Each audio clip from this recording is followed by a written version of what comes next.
الله أكبر الله أكبر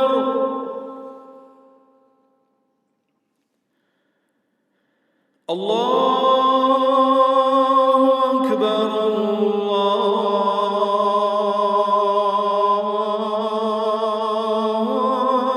أكبر.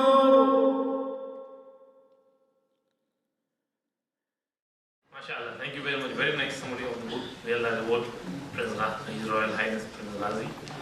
I was thinking on one side we have His Royal Highness Prince, and then on the other side we have the Master, the King of all kings in this field of MashaAllah, fiqh and tafsir and hadith. May Allah subhanahu wa ta'ala reward as a Mufti Sahib for his good words. I don't want to say so much in the field of him. But Alhamdulillah, Hazrat Mufti Sahib has amazing pulling power. We have so many ulamas over here and so many guests from Denmark as well. And I reward them all for coming and participating and making this a success. Also, may Allah reward Brother Yahya as well for bringing us together. I think we will pass the mic on to Hazrat Mufti Sahib for the final talk, inshallah. Bismillahirrahmanirrahim. Alhamdulillahi Rabbil Alameen. Wassalatu wassalamu ala Sayyidina wa Mawlana Muhammadin Khatamin Nabiyyin wa ala alihi wa ashabihi ajma'in wa ala kulli man tabi'ahum bi ihsan ila yawmiddin. Your Royal Highness Prince Qadi Hafizahullah Maulana Abdul Rahman Mangera, Maulana Abdul Rahim Sahib, Damat Barakatuhum, Ulama Kiram, my brothers and sisters, Assalamu alaikum wa rahmatullahi ta'ala wa barakatuh.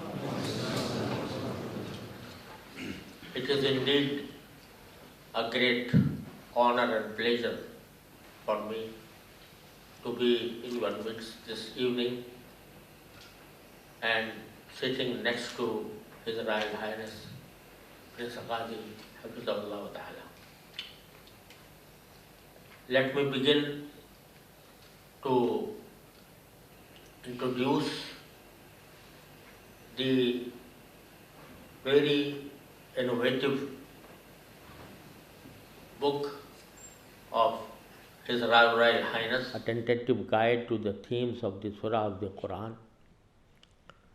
In fact, I have the honor that His Royal Highness first floated the idea of collecting the themes of the Surah of the Holy Quran with myself here in London last year. We were sitting together at a cup of tea, and he floated the idea that he asked me whether you feel that there should be a book that compiles the themes of the Surah of the Holy Quran. I welcomed the idea, and at the same time I felt that it is a very difficult job, and at the same time it is intricate as well. So I encouraged him, but I could not feel that this type of work which requires a deep knowledge of the Holy Quran can be done in 1 or 2 months or 3 months. But not more than 3 months passed that His Royal Highness sent to me the manuscript of his endeavor, and I went through it and was astonished that in this short period, Alhamdulillah, Allah subhanahu wa ta'ala has given him tawfiq to compile these themes, not only claiming that this is the theme of the surah, but also explaining verse by verse how these verses relate to the basic theme of the surah. So Alhamdulillah, I felt that Allah subhanahu wa ta'ala has given him some inspiration to understand these themes. Although, as explained by himself and by my brother Maulana Abdul Rahman Mangera, that this is an endeavor of ijtihad, and no one can say that what I am saying is the only right theme of the surah. There may be that some other people have a better understanding, and that is why through his humility he has not named his book as a guide to the themes of the surah of the Holy Quran, but he said a tentative guide to the themes of the surah of the Holy Quran. But I must admit, we must admit that this is a pioneering work in this order.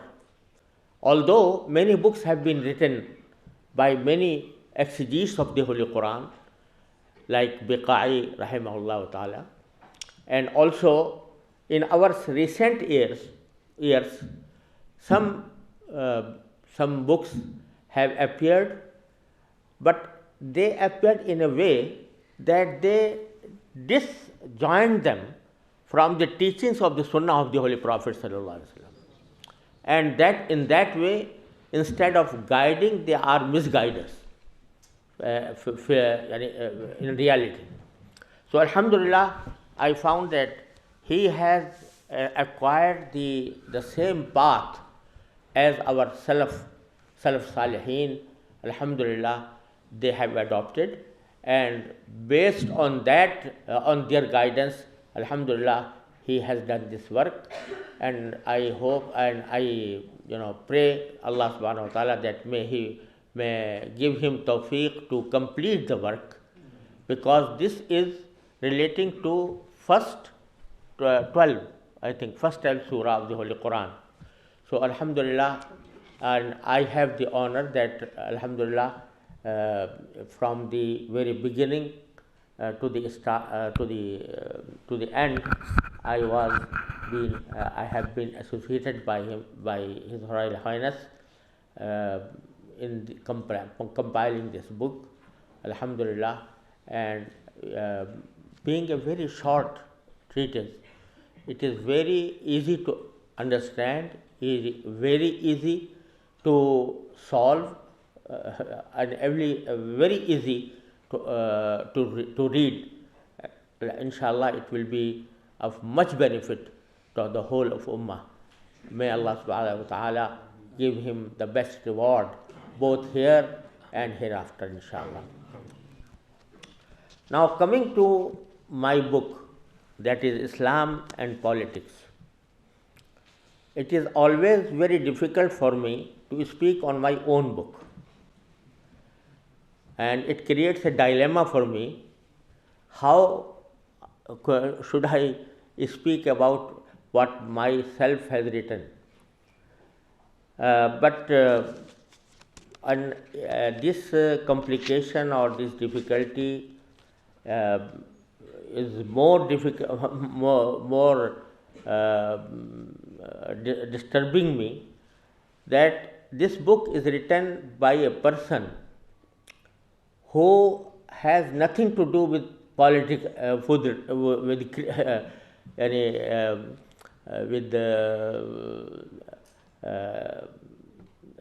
active participation in politics. I have never been a politician, nor do I intend to be so. So Alhamdulillah, I have been always limited to my to be a student of Islamic Sharia and Islamic Tafsir, Hadith and Fiqh, and I've never been involved in any type of politics, nor was I ever been a member of any political party. So it is strange that a person who has nothing to do with actual politics, he writes a book about politics and Islam. But in looking from another point, sometimes a person who is not involved in a party or in a political organization, he looks at politics unbiased in unbiased way. So you can give this book preference in the sense that it is written by a person who has no inherent interest in politics at all. So therefore, this book, being a student of Islam, being a student of Islamic Sharia, being a student of Quran Kareem and hadith of Rasulullah sallallahu alaihi wasallam, I tried to explain the status of politics in Islam. And if an Islamic a state, a Muslim state having majority of Muslims, if it creates an Islamic state in true sense, how can it be workable in our present time? This is the basic theme of the whole book. And I would refer to certain points. Firstly, there is a misconception found in our today's political Islamic political organizations, Islamic political parties, and they have two different extremes. There are people who have limited the Islamic Sharia to some rituals of worship in Salah, Saum, Zakah, Hajj, and that's it. They feel that Islam has no injunctions or precepts about politics, and this concept is developed by the secularism that has been the fashionable idea or fashionable theory of today, secularism, which says that religion is something quite different from politics or government. Religion has nothing to do with government, government has nothing to do with religion. So every religion is an individual matter, and one can practice a religion that is more like to him, and his individual life he may adopt any religion he likes. But so far as government is concerned, so far as the state is concerned, a state should be run purely on secular basis and purely on secular principles. This idea was brought by many thinkers in the West, and finally it had currency in the whole world. But I feel that this secularism or secular theory in fact was a reaction of the theocracy that was ruling the world for centuries. Theocracy. Although the word theocracy in its literal sense is very right and true, theocracy means the sovereignty of God. Theo in Greek language means God, and cracy means sovereignty. So theocracy, taken in its literal sense, was not wrong, because it is God, it is Allah subhanahu wa ta'ala who has created this universe, and He has the right to rule the whole world. So theocracy in its literal sense was not wrong. But when it was implemented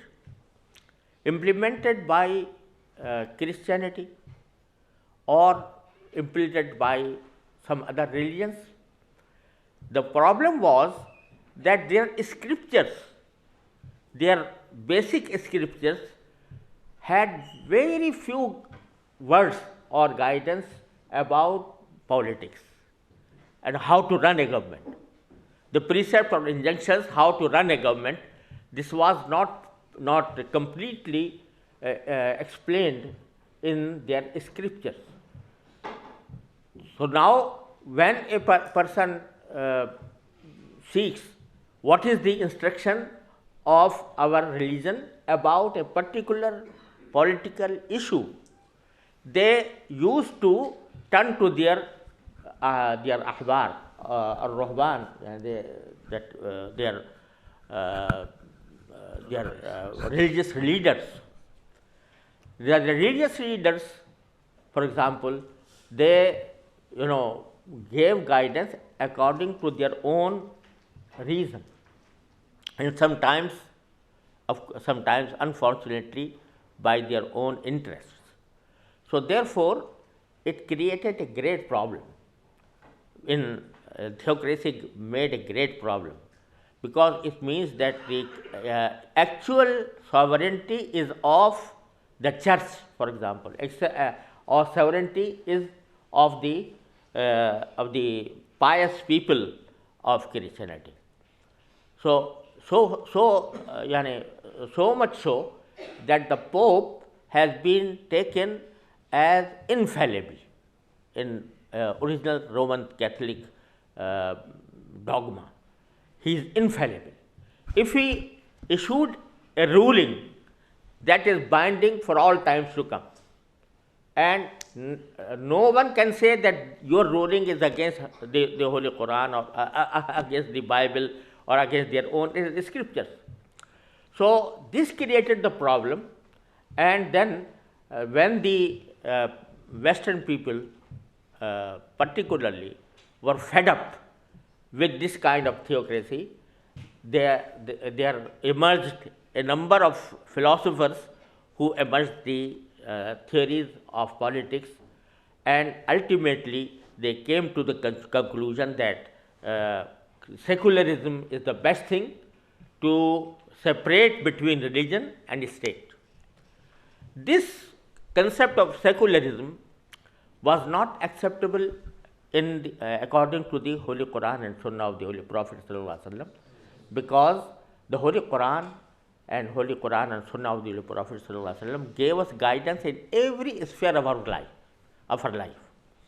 So the people confronted secularism, but while confronting secularism, there are some people who admitted that secularism is the best solution, and therefore they interpreted the verses of the Holy Quran and the sayings of the Prophet in a way that may be matching with the secular ideas, and they say, yes, there is no harm, we will restrict ourselves to the masjids, mosques and our madrasas, and we have nothing to do with what the people are doing while running a government. There is a Persian shair, Umur mamlakat-e khesh khusrawan danan, that the matters of government are known only to the rulers. So we must be satisfied with what are they doing. We must concentrate ourselves to do some forms of worship. We go to masjid to pray salah, etc. This was one extreme. The second extreme was against secularism, that there came some organizations, some parties, and they claimed that the basic goal of Islam is to form an Islamic state. And the basic objective from all the precepts of Sharia is to form an Islamic state. And for that purpose, they have interpreted all the precepts of Sharia accordingly. For example, they said that 5 times prayer is prescribed by the Holy Quran or Sunnah of the Holy Prophet Sallallahu Alaihi Wasallam, by Islam. The basic purpose of 5 times prayer is that people come together in a mosque and think about how to create an Islamic state. This is the basic purpose of joining a jama'ah in masjid.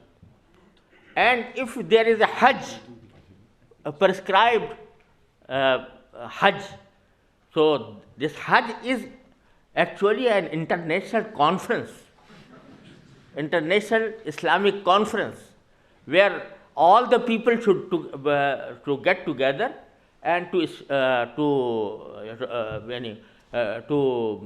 discuss what are the ways and means to create an Islamic state. So they revolved all the Islamic precepts according to the political goals or political aims.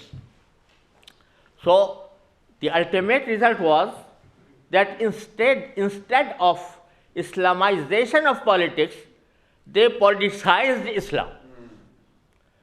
So this was another extreme that we have experienced in our modern world. There are many people who say that if there is no Islamic state, or a person has not succeeded to form an Islamic state, then he has no place in the leaders of Islam. So much so that I remember a very famous writer of our day was once asked that if we go through the lives of the prophets, it is said that there was 120,000 prophets sent by Allah subhanahu wa ta'ala. How many of them formed an Islamic state? So if you find that there are some Israeli prophets, they formed Islamic state, and that ultimately our Rasulullah sallallahu alaihi wasallam formed a state, but all other prophets could not form. So it means that they could not succeed in the basic goal of Deen. So somebody asked them, why all the prophets were unsuccessful in the basic goal of Deen. So their answer was, yes, they did not succeed. They did not succeed. Only those prophets were successful who formed an Islamic state. So this was another extreme. The fact is that Alhamdulillah, Islam has given us instructions about every sphere of our life, including politics. But being a part of Islamic teaching does not mean in itself that it is the only goal of Islam. For example, Allah subhanahu wa ta'ala has given us, Allah subhanahu wa ta'ala in Quran and also Rasulullah in his ahadith has emphasized on trade and commercial activities. Rasulullah has mentioned that the honest trader and truthful trader will be with the Anbiya, prophets, and Siddiqeen and Shuhada and Salihin on the day of judgment. So there are instructions about our trade, what is halal, what is haram. But one cannot say that the basic goal of Deen is trade and commerce. Basic goal of Islamic teachings is is commercial activities. Likewise, Alhamdulillah, the Holy Quran and Sunnah of the Holy Prophet ﷺ have given us guidance about our politics also. But it does not mean that this is the only goal of Deen. This is one point that I have made clear in the very beginning. So that this misconcept, these two extremes, must be understood fully and perfectly. This is one point that I wanted to make.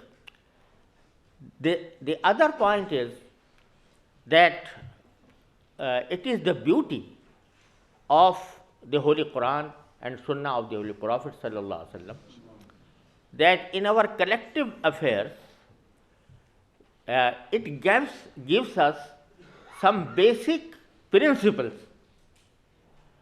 So far, you are following those principles, the details are left to the people of the Ummah in different times.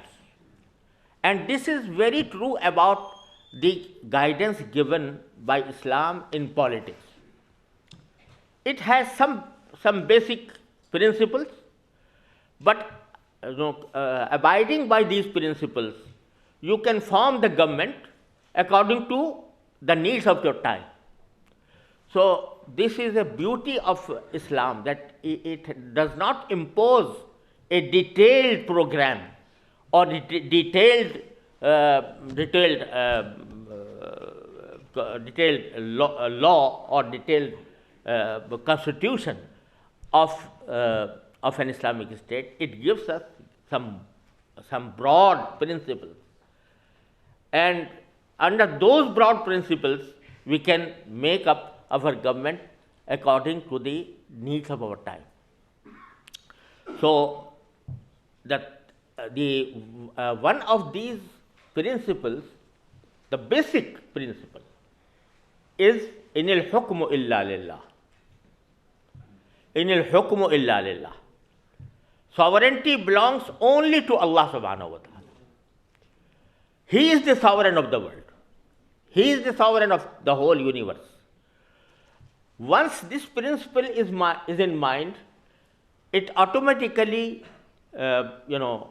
results in the principle that the government should be run according to what Allah subhanahu wa ta'ala has given us guidance about it. No legislation could be against the Holy Quran or against the Sunnah of the Holy Prophet ﷺ. And no one can be elected or selected as the ruler who does not admit that the real sovereignty belongs to Allah subhanahu wa ta'ala. But here is a very big difference between the theocracy that was practiced in our past and between the principle of inil hukm illa lillah. The difference is that when we say that the sovereignty belongs to Allah, we really means Allah, not the scholars or preachers. Allah subhanahu wa ta'ala says that you must follow the Holy Quran or must follow the Sunnah of the Holy Prophet. And Quran and Sunnah have given us some guidance about politics as well. And it is not like Bible, for example, that have very little guidance or instructions about politics. So, when we say that the state will be run according to the Holy Quran and Sunnah, that Holy Quran and Sunnah has given us, very clear guidance in some affairs. But the other affairs have been left to the people, to the Muslims of the Ummah in each and every time according to their needs. This is the basic idea. Inil hukmu illa lillah. So, whenever a person is appointed at the rule as a ruler, he is acting as a viceroy of Allah subhanahu wa ta'ala. He is acting as an agent of Allah subhanahu wa ta'ala to rule the country according to the teachings of the Holy Quran and Sunnah of the Prophet sallallahu alaihi wasallam. That is why in past it was called Khalifa. Khalifa means viceroy or a vice person, a second person representing the original one. So this is Khalifa. But nomenclature is not very important. You name him Khalifa, you name him Amir, you even name him as Malik, as emperor, for example, because Allah subhanahu wa ta'ala says while discussing his blessings to the Bani Israel that ja'ala fikum anbiya wa mulukan. So even nomenclature does not have any importance. You can name him as a Khalifa, you can name him as Amir, you can name him as President, you can name him even as Malik. But there are some basic qualities that are prerequisite for a person to be appointed an Amir. These qualities have been fully described in the Holy Quran and the Sunnah of the Holy Prophet sallallahu alaihi wasallam. In our modern political systems, the only requirement is that he gets the votes of the majority. That's it. There are no requirements, there are no qualifications in most of the countries. The only qualification is that he has been elected by the majority of the people. That's it. But Islam has clearly mentioned that the head of the state must have some qualities. إبراهيم ربه بكلمات فاتهم قال إني جعلك للناس إماما قال ومن ذريتي قال لا ينال عهد الظالمين. So here it was clearly mentioned that a person who has not a good character or he is not competent to run a country cannot be appointed as imam or as an amir. So this is one of the basic difference between the other political systems and the system of Islam. I have explained this in this book. Thirdly, sometimes when we refer to Khalifa or Amirul Mu'mineen, there is a misconception in many minds that this Amirul Mu'mineen or Khalifa or Amir, he is a dictator. He is like a dictator and is an authoritarian government under Khalifa. Allah subhanahu wa ta'ala in Holy Quran has clearly mentioned that this is not the case. When we study Islam, we must differentiate between the original principles and between the acts of some people. Unfortunately, in our past, although the rulers named themselves as Khalifa or as Amirul Mu'mineen, but they, according to their own actions, they acted as a dictator, and therefore they did not follow the commands of the Holy Quran and Sunnah of the Holy Prophet in actual terms. The only example is of those of Khulafa Rashidin and some few rulers that came after them, Umar ibn Abdul Aziz, for example, or some other. But there are no in our past, unfortunately, an example, very few examples who really followed the instructions of the Holy Quran. So there is no dictatorship in Islam. Allah subhanahu wa ta'ala clearly says, Amruhum shura bainahum. Their umur must be settled by mutual consultation. So their mutual consultation is necessary. This is the second principle of Islamic State. But this shura, in the days of the Khulafai Rashidin, for example, there was a term often used as Ahlul Halli wal Aqd. Who appointed the Khalifa? Ahlul Halli wal Aqd. But those Ahlul Halli wal Aqd, and leaders of the community, in tribal society, in tribal communities, those Ahlul Halli wal Aqd were automatically accepted by all people. The tribal heads and the influential people of the tribe might be held as Ahlul Halli wal Aqd. There was no system of electing them. So they were automatically called Ahlul Halli wal Aqd. So they elected the Amirul Mumineen, they elected the Khalifa.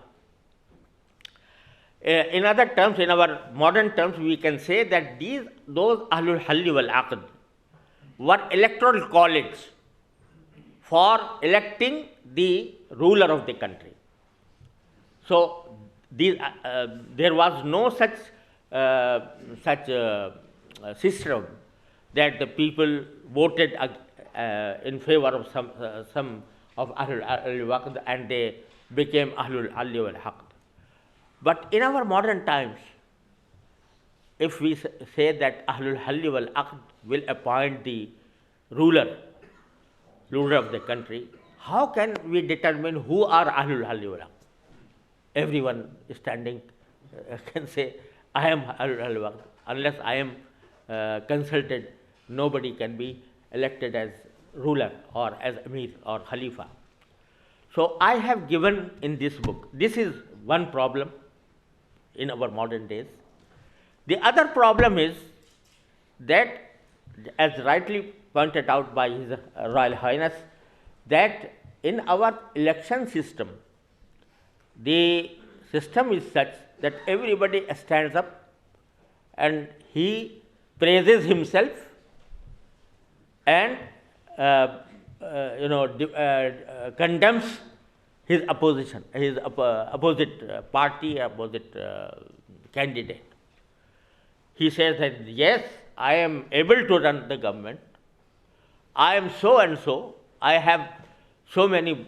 I have accomplished so many works, and I am the only person who should be elected as such. And on the other way, when we go to the sayings of Holy Prophet sallallahu alaihi wasallam, he says nobody can try to be a ruler. Nobody should present himself or tries or struggles to be appointed as a ruler or as a wazir or amir.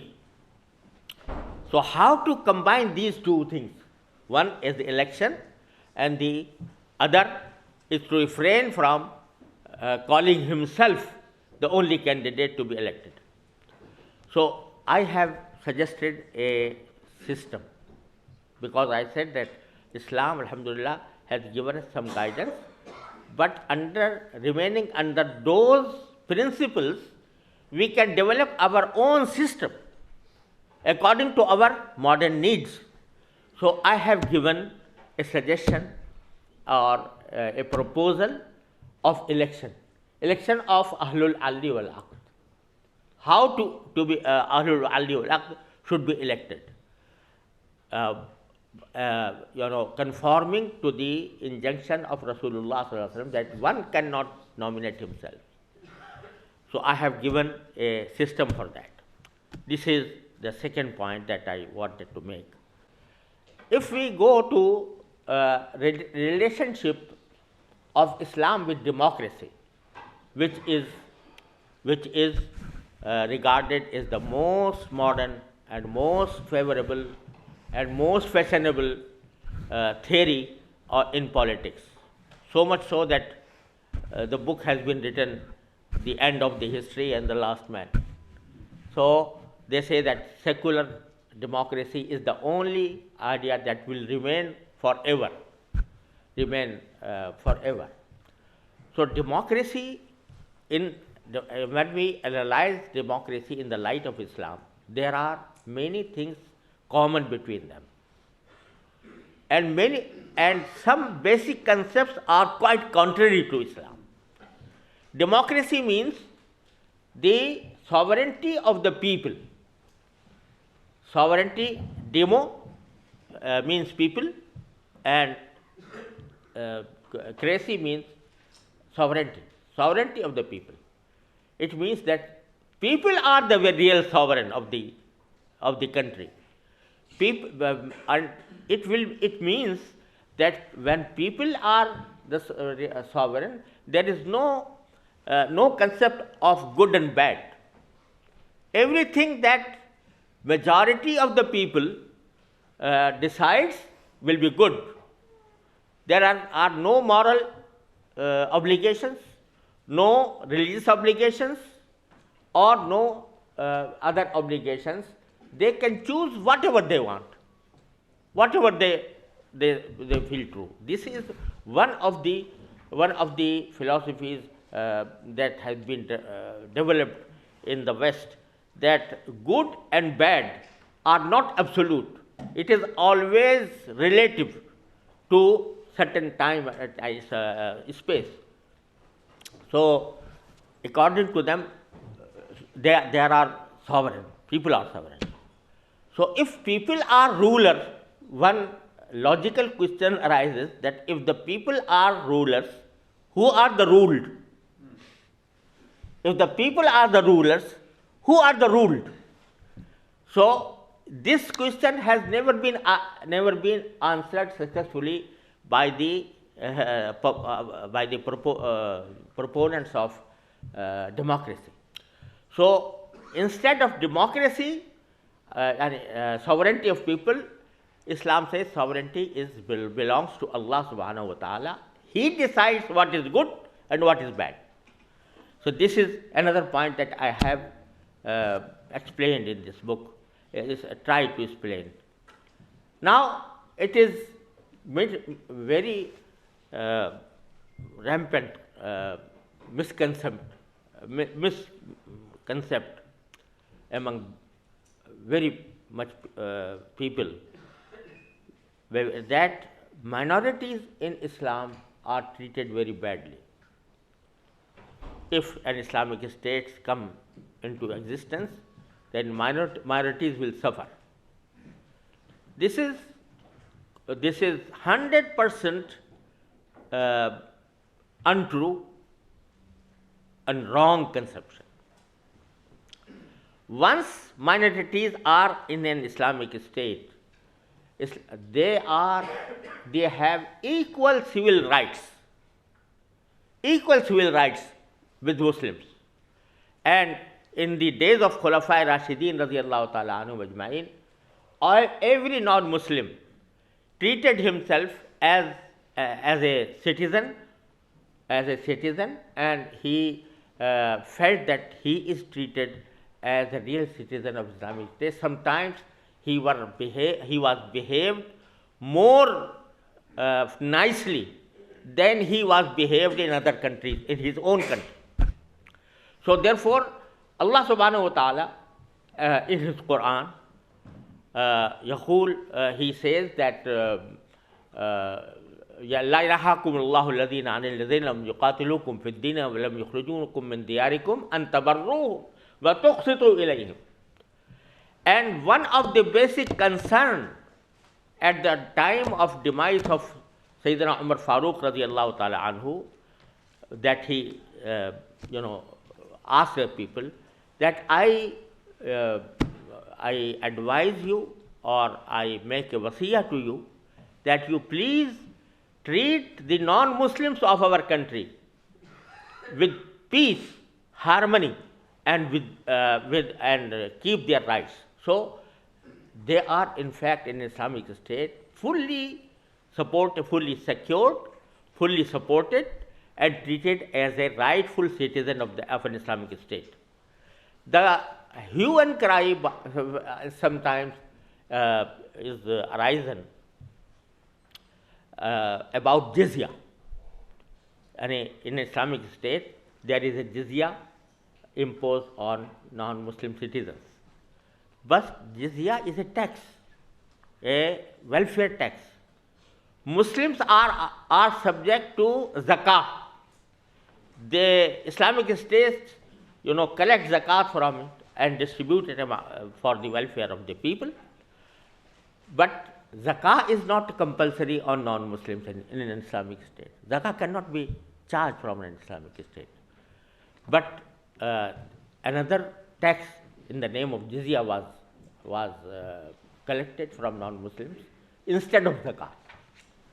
And the rate of jizya always was very much less than the rate of zakah. The rate of zakah is 2.5% of their zakatable assets. But here, very minor amount was collected from non-Muslim as jizya. And it is, again, I say that nomenclature does not have an importance. Any tax, now there are many taxes from people, so it is not necessary that we call it jizya in our terminology. We can impose tax for welfare tax, for the welfare of the people. Now, I am afraid that I have taken much of your time, but the last point I wanted to make is about international relations.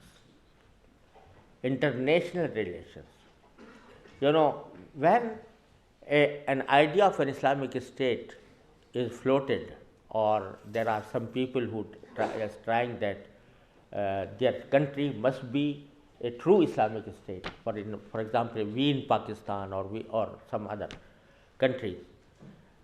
So some people are afraid that if an Islamic state comes into existence, it will be always inimical to all non-Muslim states, all secular states.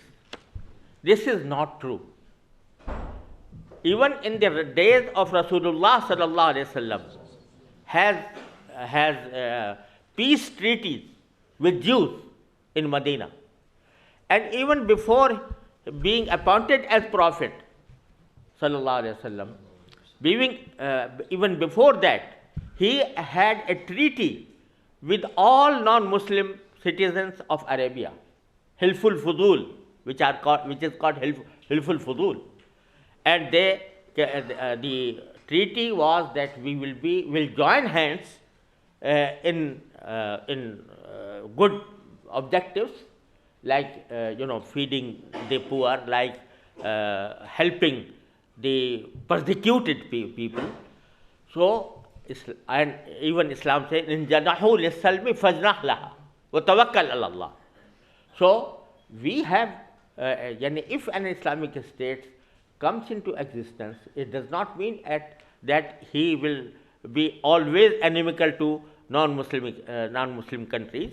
Instead of that, he may abide by the international treaties, international contracts, and there are examples for that in the days of Rasulullah sallallahu alaihi wasallam, and even after that in the days of Khulafa Rashidin, and also after Khulafa Rashidin also as well. So this is some basic features or some points that I have made in this book, and may Allah subhanahu wa ta'ala accept it and make it beneficial for the ummah. and Allah subhanahu wa ta'ala makes us to understand the Islamic injunctions in their true context. Ameen. Wallahu subhanahu wa ta'ala alam. Wassalamu alaikum wa rahmatullahi wa barakatuh. Jazakumullah. Brothers, this is why I didn't want to become a barrier between you and Hazrat Mufti Sahib. MashaAllah, this is a beautiful, wonderful lecture. If someone describes biryani, good food to us, and then says, go from here, you don't need to eat it, that's not good. Now this book is so beautiful, then each and every one of you must buy it from here, inshallah. Hereby has given you a discounted price. It's very expensive, but just for today, he's kept it £10 for this book, and the other one is only £4. So take friends as well, inshallah, and benefit from it.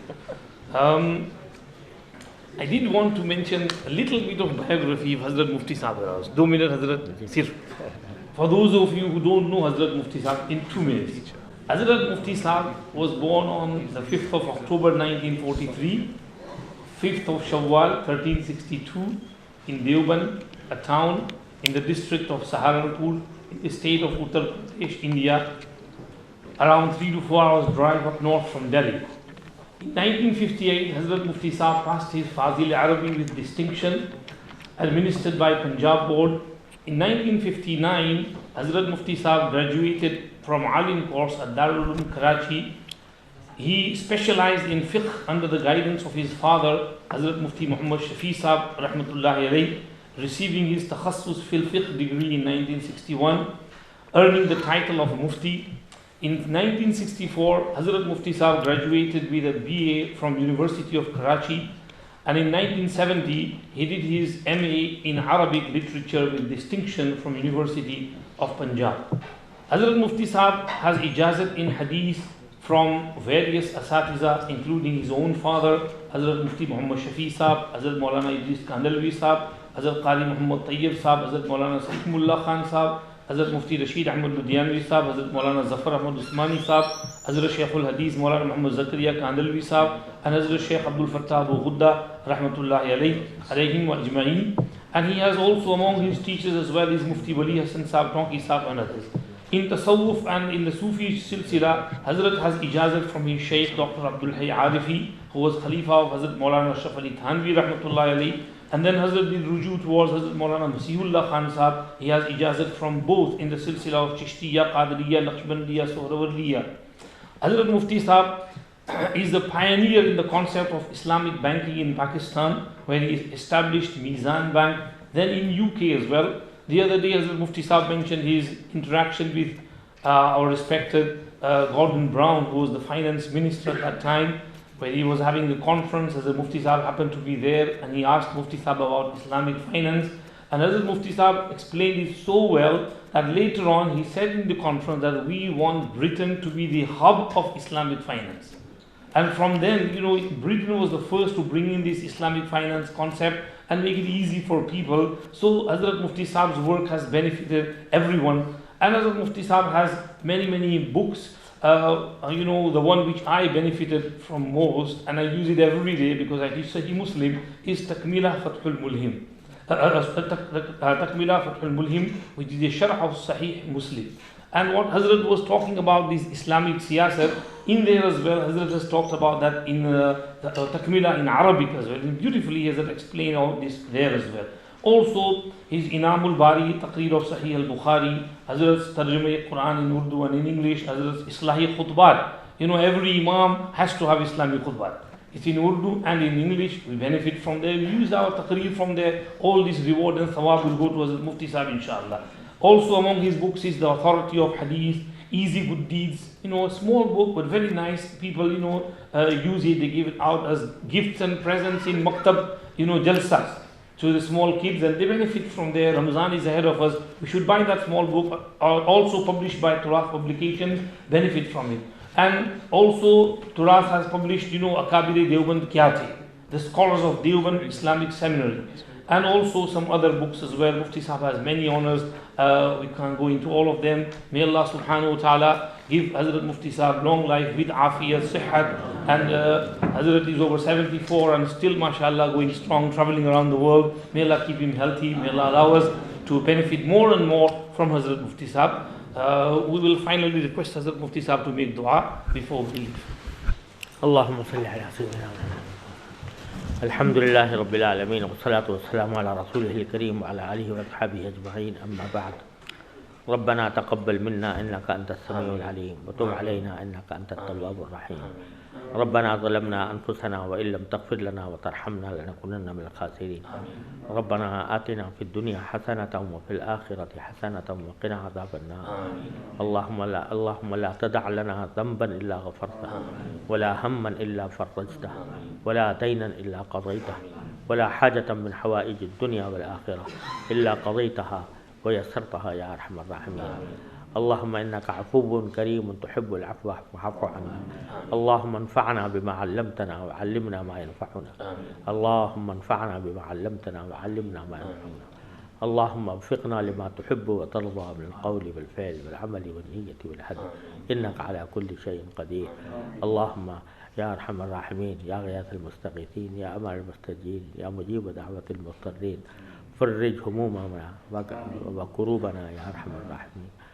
اللهم اغفر للمسلمين والمسلمات والمؤمنين والمؤمنات وأصلحهم وأصلح ذات بينهم واجعل في قلوبهم الإيمان والحكمة وثبتهم على ملة رسولك وأوزعهم أن يشكروا نعمتك التي أنعمت عليهم وأن يوفوا بعهدك الذي عاهدتهم عليه. وصلى الله تعالى على خير خلقه سيدنا مولانا محمد وعلى آله وصحبه أجمعين. آمين.